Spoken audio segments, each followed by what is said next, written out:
Baik, Anda kembali bersama kami di NTV Prime Dialog. Pak Hakeng, apakah menurut Anda organisasi-organisasi, lembaga-lembaga, dirjen-dirjen yang tadi saya sebutkan ini memang masih tumpang tindih atau menurut Anda sudah selaras karena masing-masing pihak punya tanggung jawab masing-masing? Iya, dengan tegas saya katakan saat ini tumpang tindih, Mas Irsal. Dan saya patut bersyukur karena pemerintahan saat ini sudah mendengar sih sebetulnya suara tersebut terbukti dengan mereka berusaha untuk melakukan omnibus terkait dengan aturan yang saya katakan tadi tumpang tindih.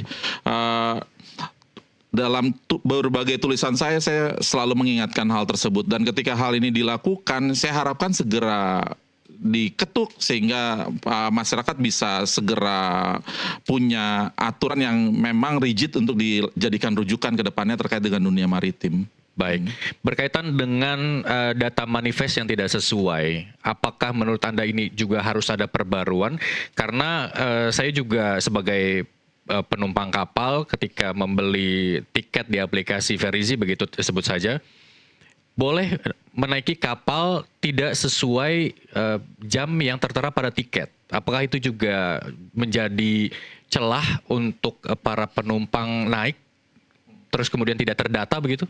Iya, saya melihatnya dari sisi yang berbeda, Mas Irsal ya. Kalau yang tadi itu, yang Verizi itu, ketika memang jumlah penumpangnya sudah mendekati manifest, dia pasti akan memberikan warning karena dia udah secara online ya, Internet of Thinking. Saya lebih melihatnya seperti ini. Indonesia ini kan 17.504 pulau. Kita ini negara maritim, kita harus sama-sama memahami itu dulu dan menjadikan itu sebagai patokan. 17.504 pulau, hanya sekitar 6.000 pulau yang berpenghuni. Jadi 6.000 pulau ini yang harus dilayani oleh kapal-kapal feri maupun ASDP ini. Dari 6.000 yang berpenghuni, hanya 3.000 pelabuhan resmi kita, Mas Irsal. Ya. Nah, titik-titik celah-celah penumpang untuk naik secara ilegal itu dari pelabuhan-pelabuhan yang tidak resmi tadi. Bisa dibayangkan nggak ada syah bandar, nggak ada regulator di sana. Ya tentu mereka akan naik nanti. Makanya tadi kita dengar bahwa akan ada pengecekan tiket. Nah, pengecekan tiket itu kan bagi yang ada tiketnya mereka akan nyatakan resmi ya. Tapi bagi yang ditemukan tidak resmi, masa mau diturunin di tengah laut? Kan menurut saya aneh. Baik. Itu. Apakah dengan kejadian ini pihak-pihak terkait stakeholder yang bertanggung jawab tidak mempunyai pikiran bahwa naik turun penumpang harus terpusat di satu pelabuhan yang manajemennya oke, teknologinya mumpuni, ketimbang harus naik di pelabuhan yang tidak terdaftar, tidak resmi, dan tidak dapat mencatat penumpang yang naik turun begitu? Ya, mudah-mudahan itu bisa menjadi kesepakatan kita bersama. Apa sih masalahnya? Apa sih kendalanya, Pak Hakeng? Kendalanya karena dalam pandangan saya kita masih belum fokus menjadi negara maritim. Padahal kita dikelilingi oleh laut. Siap. Dan kita memiliki banyak sekali pulau dan banyak sekali pulau-pulau tersebut belum memiliki pelabuhan resmi. Fokus pemerintah harusnya ke situ. Baik, saya mau ke Pak Anggiat kembali. Pak Anggiat, meskipun proses investigasi KMP Tunu Pratama Jaya masih berlangsung begitu ya, saya mau kritisi perusahaan lagi. Ketika kondisi terjadi awal tidak baik-baik saja, kapal pada pukul 23.00 sekian lah begitu ya. Terus kemudian pihak SAR melakukan evakuasi atau melakukan pertolongan menjelang pagi hari subuh. Itu ada waktu lama untuk itu, padahal penyeberangan dari Ketapang ke Gilimanuk bisa ditempuh dalam kurang dari 1 jam begitu ya. Itu artinya ada kerusakan yang tidak tertangkap oleh pihak pelabuhan. Iya, terima kasih Mas Irsal. Jadi sebenarnya kan kapal tersebut dilengkapi dengan namanya EPIRB, Emergency Positioning Indicating Radio Beacon. Jika suatu kapal tenggelam, maka akan secara otomatis lost contact. EPIRB tersebut akan memancarkan signal. Nah, EPIRB tersebut sudah didaftarkan di Basarnas. Dalam hal ini juga Basarnas punya alat untuk mendeteksi itu. Tetapi dari temuan kami di lapangan dan informasi yang kami dapatkan dari teman-teman Basarnas, mereka tidak mendapatkan signal tersebut. Ada beberapa kemungkinan karena memang seperti tadi kata Kapten ini bahwa karena kasus vandalisme atau pencurian, jadi karena alat itu harganya cukup lumayan, jadi pada saat kapal di pelabuhan seharusnya alat itu ditempatkan di luar kapal atau di luar anjungan atau di atas anjungan. Yang mana kalau kapal tenggelam akan secara otomatis mengapung di atas air dan memancarkan signal. Tetapi karena tadi takut itu hilang, akhirnya dimasukkan ke dalam anjungan. Nah, pada saat kapal tenggelam atau miring, kemungkinan pintu anjungan tertutup, akhirnya IPOP tersebut ikut terbawa ke dalam dasar laut. Jadi sehingga tidak memancarkan signal.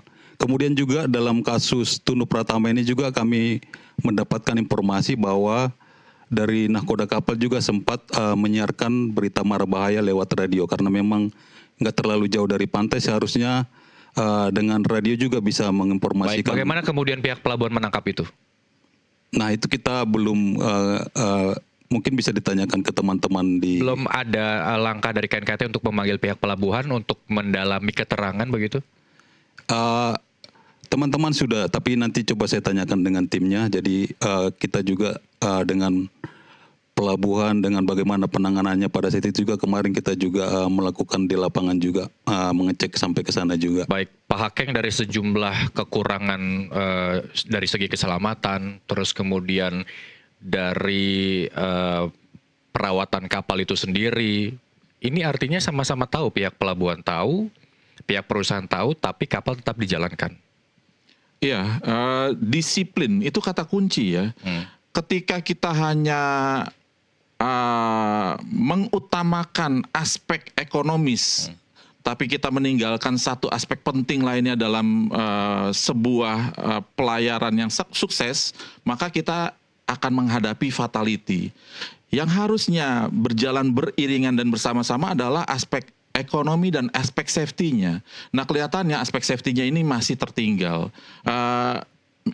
Perlu peran serta kita bersama untuk bisa menyadari ini, untuk bisa meyakini bersama bahwa keduanya harus beriringan. Jadi nggak ada lagi alasan nih, Mas Irsal, bahwa kalau misal kita hanya mengutamakan aspek safety, maka akan muncul antrian panjang misalnya seperti itu. Seperti kita sama lihat terakhir di Banyuwangi, betapa aksi yang dilakukan oleh pengemudi truk ketika kapal-kapal dihentikan, mereka mogok. Dan itu menurut saya sih semacam bullying ya kepada kita, bahwa kalau mereka sarana prasarana belum memadai tapi sudah terpaksa dihentikan. Iya, enggak, maksudnya gini loh Mas, mereka memberikan pressure kepada negara untuk membolehkan situasi yang tidak safety dengan alasan bahwa kalau enggak mereka akan nggak bisa lewat, sehingga mereka menghambat pengguna jalan yang lain, sehingga jalan sepanjang Banyuwangi itu macet total. Nah, kalau kita mengamati ternyata nggak lama kemudian ada kecelakaan di Barcelona, harusnya ini menjadi tools bagi negara untuk, atau trigger bagi negara untuk bisa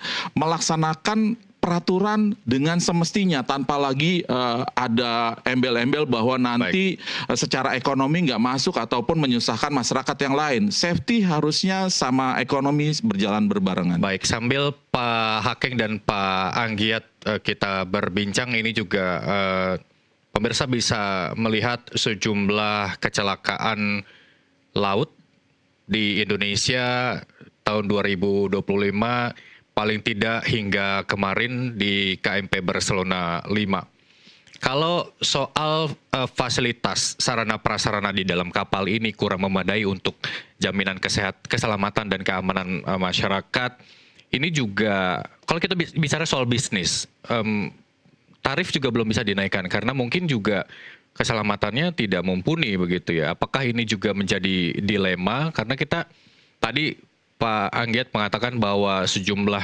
item di kapal itu harganya tidak murah begitu. Ini dilema juga pemilik kapal juga begitu ya, untuk menambah item keselamatan justru kurang modal. Anda melihatnya seperti apa? Iya, kembali lagi ini seperti ayam duluan atau telur duluan ya, Mas Irsal ya. Kalau misal kita bisa mensterilkan pelabuhan, saya yakin kekhawatiran dari teman-teman operator terkait dengan akan hilangnya barang-barang, lalu akan dicurinya barang-barang itu akan berkurang tentunya. Nah, ketika akses ini tidak bisa dibatasi atau tidak semua pihak dapat masuk ke pelabuhan dengan begitu bebas, dikarenakan memang ini belum menjadi pelabuhan yang resmi, atau pengawasan masih kurang ketat, tentunya hal tersebut yang menjadi dasar bagi para operator untuk bisa melakukan hal-hal yang tadi patut diduga. Mereka khawatir dicuri sehingga mereka melakukan tambahan lasing atau bahkan dimasukkan ke dalam anjungan yang seharusnya tidak dilakukan. Jadi ya ke depan saya melihat memang aturan harus dijalankan, aturan harus diperketat, dan juga akses masuk pelabuhan benar-benar harus dikontrol. Baik, itu closing statement dari Pak Hakeng yang saya sebut. Saya mau ke Pak Anggiat untuk terakhir begitu ya. Butuh berapa lama KNKT untuk melakukan investigasi suatu kecelakaan laut? Iya Mas Irsal, jadi itu tergantung tingkat kesulitan yang kita hadapin di lapangan. Terutama dalam kasus kebakaran itu butuh ekstra trik-trik untuk mengetahui dari mana sumber Baik, apa kebakaran proses itu. yang membutuhkan waktu lama sehingga investigasi ini butuh proses lama juga? Misalnya pada saat di lapangan itu kita kesulitan untuk menemukan sumber api yang lebih dahulu itu, sehingga kita perlu melakukan berbagai upaya, misalnya dengan meng-cross check dari saksi yang pertama sekali melihat ini, kemudian menelusurinya juga di lapangan.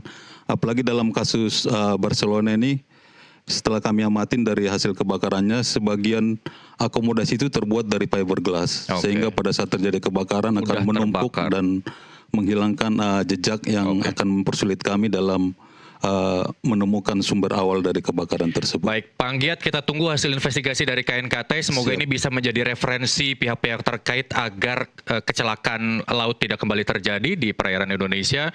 Terima kasih Pelaksana Tugas Ketua Sub KNKT Anggiat PTP Padiangan dan juga Pengamat Maritim Ikatan Alumni Lemhanas Strategic Center Marcelus Hakeng Jaya Wibowo telah bergabung bersama kami di NTV Prime Dialog. Kita harapkan bahwa kecelakaan laut tidak kembali terjadi, bukan hanya di laut saja, darat dan udara pun begitu. Kita perlu kesadaran regulator, pengawas agar kejadian tersebut bisa diminimalisir. Terima kasih Bapak-Bapak dan terima kasih pemirsa Anda telah menyaksikan NTV Prime Dialog. NTV Prime masih akan kembali usai jeda bersama rekan kami Tasya Litmila usai jeda berikut.